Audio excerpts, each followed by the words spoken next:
Ouais, on est devant l'usine Ford de Blanquefort, à côté de Bordeaux, et une usine qui tourne encore. Et si elle tourne encore, c'est parce qu'on s'est battu. Il y a eu une grosse mobilisation qui a duré 4 ans. Au départ, on se dirigeait vers une catastrophe industrielle, puisque c'était la fermeture de l'usine et les emplois induits. Il y a l'INSEE qui avait fait une étude et qui les chiffre à 8600. Et au final, on a gagné de sauver 1000 emplois minimum, y compris les emplois induits. On a dit, ben non. Il est hors de question, il n'y a pas de raison. Alors évidemment, on nous a mis tous les arguments devant, oui c'est la crise, tout d'un coup on vend moins de voitures, enfin tout ce qu'on voulait. Ben nous on s'est dit non, on n'a pas payé, on n'est pas responsable. Il y a eu du marchandage en plus. Et si c'est 500 qu'on soit, ça vous va? Des trucs comme ça qui se sont passés avec les pouvoirs publics, qui ont joué le rôle de complicité.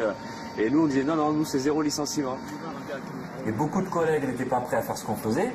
Mais c'était vu, ça faisait partie de quelque chose qui redonnait de la fierté, du culot et de la force pour tenir. L'utopie, elle existe que pour nous. Pour eux, quand on voit les milliards qui se mettent dans la poche, les patrons, quand ils s'augmentent de plusieurs millions ou ils ont des indemnités de plusieurs millions, eux, par contre, l'utopie, elle n'existe pas. C'est que quand nous, on demande, des fois, quand on dit que le SMIC devrait être à 1700 euros, ce qui semble quand même logique aujourd'hui par rapport à la vie, d'un coup, ça devient utopique. Ce qui coûte cher, c'est l'économie capitaliste.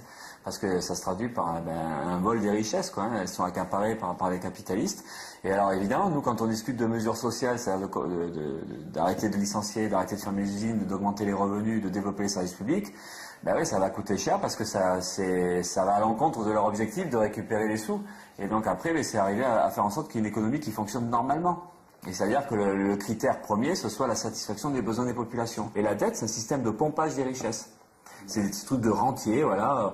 Tout est parfaitement mis en place et puis ça permet de drainer les richesses de la population vers les capitalistes. Et on le voit aujourd'hui, c'est la population grecque ou italienne ou espagnole qui trinque sévèrement et puis après demain peut-être nous et voilà, c'est ça, c'est tout ça qu'il faut qu'on fasse éclater. Mais pour faire éclater ça, il faut que déjà dans nos têtes on arrive à s'émanciper. Il n'y a pas de raison, c'est pas parce qu'on est en bas de l'échelle sociale, c'est pas parce qu'on est en bas qu'on est con en fait, ou que c'est logique qu'on soit pauvre ou logique qu'on galère. Non, il y a un truc qui va pas, quoi. Il faut qu'on crée des liens, il faut qu'on construise ensemble, il faut qu'on fasse tomber les barrières, il faut qu'on raisonne collectivement à l'échelle d'un territoire et même au-delà du territoire, parce qu'on discute aussi de convergence des luttes à l'échelle d'un continent, puisque on cherche toujours à discuter de la révolte des peuples grecs, des journées d'action, de grève générale au Portugal ou en Espagne, ce qui se passe en Angleterre, en Belgique, on discute toujours de ça, parce que c'est encore une fois, c'est plus on regarde dehors, plus on regarde ce qui se passe du côté de nos semblables, et ça file aussi la pêche, et en même temps, il faut qu'on discute clairement de la nécessité de résister ensemble.